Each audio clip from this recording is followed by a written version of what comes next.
നമസ്കാരം. കാർഷിക ബിൽ ആശങ്ക, FCRA ആശങ്ക, CAA ആശങ്ക, പൗരത്വ ഭേദഗതി ആശങ്ക, വിഴിഞ്ഞം ആശങ്ക, കൂടംകുളം ആശങ്ക, ഖനനം ആശങ്ക.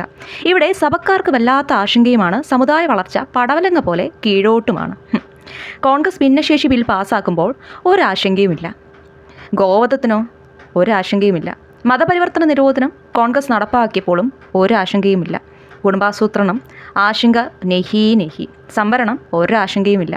BJP ചുമച്ചാൽ പോലും ഉടൻ ആശങ്കയാണ്. പക്ഷേ ജിതിൻ K ജേക്കബ് എഴുതുന്നത് ഇങ്ങനെ: സർക്കാരിനോട് പറയേണ്ട, വിശ്വാസികളോടെങ്കിലും പറഞ്ഞുകൂടെ? വിദേശത്തു നിന്ന് കിട്ടുന്ന പണമെല്ലാം സുതാര്യമായാണോ ചെലവഴിക്കുന്നതെന്ന് ജനാധിപത്യപരമായി തിരഞ്ഞെടുക്കപ്പെട്ട സർക്കാർ ചോദിക്കുമ്പോഴല്ലേ ന്യൂനപക്ഷ പീഡനം, ഭരണഘടനാ ലംഘനം, പൗരാവകാശ ലംഘനം എന്നൊക്കെ പറഞ്ഞ് ഇരവാദവും ഭീഷണിയുമൊക്കെ? സർക്കാരിനോട് പറയേണ്ട, എന്നാൽ വിശ്വാസികളോടെങ്കിലും പറയണം, അല്ലേ? ജന്മം കൊണ്ടും കർമ്മം കൊണ്ടും ക്രിസ്ത്യാനിയായ ഞാൻ പോലും ഇപ്പോഴാണ് അറിയുന്നത് ഇത്രയും വലിയ തുക ഓരോ വർഷവും നമ്മുടെ സഭകൾക്ക് വിദേശത്ത് നിന്ന് കിട്ടുന്നുവെന്ന്. ഏകദേശം 10,000 കോടി രൂപ. ഇവിടെ പള്ളി പണിയാനും സ്കൂളുകളും ആശുപത്രികളും ഒക്കെ നിയമിക്കാനും ഇവിടുത്തെ വിശ്വാസികളിൽ നിന്ന് തന്നെ വലിയ പിരിവ് നടക്കുന്നുണ്ട്. ക്രിസ്ത്യൻ സഭകൾ സൗജന്യമായി സേവനം നൽകുന്ന ആശുപത്രികളുടെയും സ്കൂളുകളുടെയും മറ്റു സ്ഥാപനങ്ങളുടെയും പേരുകൾ സഭ തന്നെ പറയണം.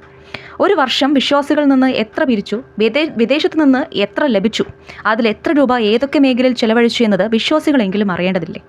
അധ്വാനിച്ചുണ്ടാക്കേണ്ട പണമാണ്.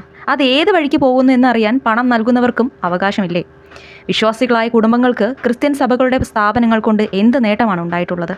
പണം നൽകാതെ എന്ത് സേവനമാണ് പള്ളികളിൽ നിന്ന് ലഭിക്കുന്നത്? സഭ നടത്തുന്ന വിദ്യാഭ്യാസ സ്ഥാപനങ്ങളിൽ ജോലിക്ക് പോലും സഭാവിശ്വാസികളടക്കം ലക്ഷങ്ങൾ കോഴ കൊടുക്കണം. അവിടെ സഭാവിശ്വാസിയാണെന്ന പരിഗണന ഒന്നുമില്ല.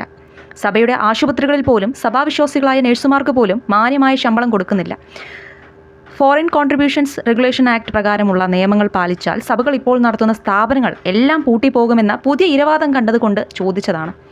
സഭാ നേതൃത്വത്തിൻ്റെ രാഷ്ട്രീയ താല്പര്യങ്ങളും വ്യക്തി താല്പര്യങ്ങളും രാജ്യ താല്പര്യങ്ങൾക്ക് മുകളിലാകുമ്പോൾ വിശ്വാസികളിൽ നിന്ന് തന്നെ ചോദ്യങ്ങൾ ഉയരും. അന്ധമായ മത അടിമകൾ അല്ല ക്രിസ്തുമത വിശ്വാസികൾ. ഹിന്ദു, സിഖ്, ബുദ്ധിസ്റ്റ്, മുസ്ലിം സംഘടനകൾ എല്ലാം FCRA നിയമത്തിൻ്റെ ഭാഗമാണ്. ഓരോ വർഷവും 22,000 കോടി രൂപ വിദേശ ധനസഹായം ലഭിക്കുന്ന NGOകളുടെ പ്രവർത്തനങ്ങളെ സർക്കാരിന് പരിശോധിക്കാൻ പാടില്ല എന്നാണോ ക്രിസ്ത്യൻ സഭകളുടെ ആവശ്യം? ഇപ്പോഴുള്ള നിയമങ്ങൾ പരിഷ്കരിക്കുന്നതിൽ എന്തിനാണ് ഇത്ര ബേജാറാകുന്നത്? നിങ്ങളുടെ അജണ്ടകൾ നടക്കില്ല എന്നതല്ലേ നിങ്ങളെ അസ്വസ്ഥരാക്കുന്നത് എന്ന് വേണം ചോദിക്കാൻ. വിദേശ പണം സ്വീകരിക്കുന്നത് മൗലികാവകാശമല്ല എന്ന് സുപ്രീം കോടതി തന്നെ പറഞ്ഞിട്ടുള്ളതാണ്. പുരോഹിത വർഗത്തിൻ്റെ രാഷ്ട്രീയത്തിലും ഭരണത്തിലുമുള്ള ഇടപെടലും അഴിമതിയുമാണ് ഫ്രഞ്ച് വിപ്ലവത്തിൻ്റെ പ്രധാന കാരണങ്ങളിലൊന്ന്. വിപ്ലവം കഴിഞ്ഞപ്പോൾ പള്ളികളെല്ലാം കണ്ടുകെട്ടി, സഭയുടെ സ്വത്തുക്കളെല്ലാം ദേശസാൽക്കരിച്ചു. സഭ നേതൃത്വത്തെ ജനം എന്തു ചെയ്തു എന്ന് പറയണ്ടല്ലോ.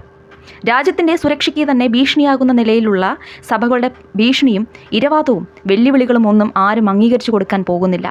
ഇന്ത്യയിലെ വൻകിട പദ്ധതികൾക്കെതിരെ വിദേശ ധനസഹായം വാങ്ങി സഭകൾ നടത്തിയ കലാപ സമരങ്ങൾ രാജ്യം മറന്നിട്ടുമില്ല. രാജ്യത്ത് എന്ത് നിയമം ഉണ്ടാക്കിയാലും ഉടൻ തുടങ്ങും ന്യൂനപക്ഷ പീഡനം, മതസ്വാതന്ത്ര്യത്തിന് നേരെയുള്ള കടന്നുകയറ്റം എന്നൊക്കെ പറഞ്ഞുള്ള ഇരവാദങ്ങൾ. കേരളത്തിലെ വോട്ട് ബാങ്ക് കാണിച്ചുള്ള ബ്ലാക്ക് മെയിലിംഗ് വേറെ തന്നെ ഉണ്ട്. അതെന്താ? മറ്റുള്ള ഹിന്ദു, ബുദ്ധിസ്റ്റ്, മുസ്ലിം, സിഖ് സംഘടനകൾക്ക് ഇല്ലാത്ത ഇരവാദം ഇവിടുത്തെ ക്രിസ്ത്യൻ സഭകൾക്ക് മാത്രമുള്ളത്. നിങ്ങൾ രാജ്യത്തെ നിയമങ്ങൾക്ക് അതീതരാണോ? എൻ്റെ പിതാവിൻ്റെ ആലയം നിങ്ങൾ കച്ചവട സ്ഥലമാക്കരുത് എന്ന് ദൈവവചനം പറഞ്ഞാൽ സാക്ഷാൽ യേശു ക്രിസ്തുവിനെ പോലും ഇവിടുത്തെ പുരോഹിത വർഗം വളഞ്ഞിട്ട് ആക്രമിക്കുമെന്ന് ഉറപ്പാണ്. നല്ലൊരു ശതമാനം വിശ്വാസികളും ഇപ്പോഴത്തെ ഇരവാദത്തിനെതിരായി ശബ്ദമുയർത്തുന്നുണ്ട്. സാമ്പത്തിക ഇടപാടുകളിൽ സുതാര്യത വേണമെന്ന് ഏറ്റവും കൂടുതൽ ആവശ്യപ്പെടുന്നത് വിശ്വാസികൾ തന്നെയാണ്. സഭാ നേതൃത്വത്തിൻ്റെ ഇരട്ടത്താപ്പും രാജ്യത്തെ നിയമങ്ങളോടുള്ള വെല്ലുവിളികളും സാമ്പത്തിക കാര്യങ്ങളിലെ സുതാര്യതയില്ലായ്മയും ചൂണ്ടിക്കാണിച്ച് വിശ്വാസികളടക്കം രംഗത്ത് വരുമ്പോൾ വൈകാതെ മനോരമയിൽ ഒരു വാർത്ത 1-ാം പേജിൽ കാണാം: ക്രിസ്ത്യൻ സഭാ നേതൃത്വത്തിന് നേരെ സംഘപരിവാർ സൈബർ ആക്രമണം എന്ന അടുത്ത ഇരവാദം എന്നാണ് അദ്ദേഹത്തിൻ്റെ ഫേസ്ബുക്കിലൂടെ പറഞ്ഞു വയ്ക്കുന്നത്. നന്ദി.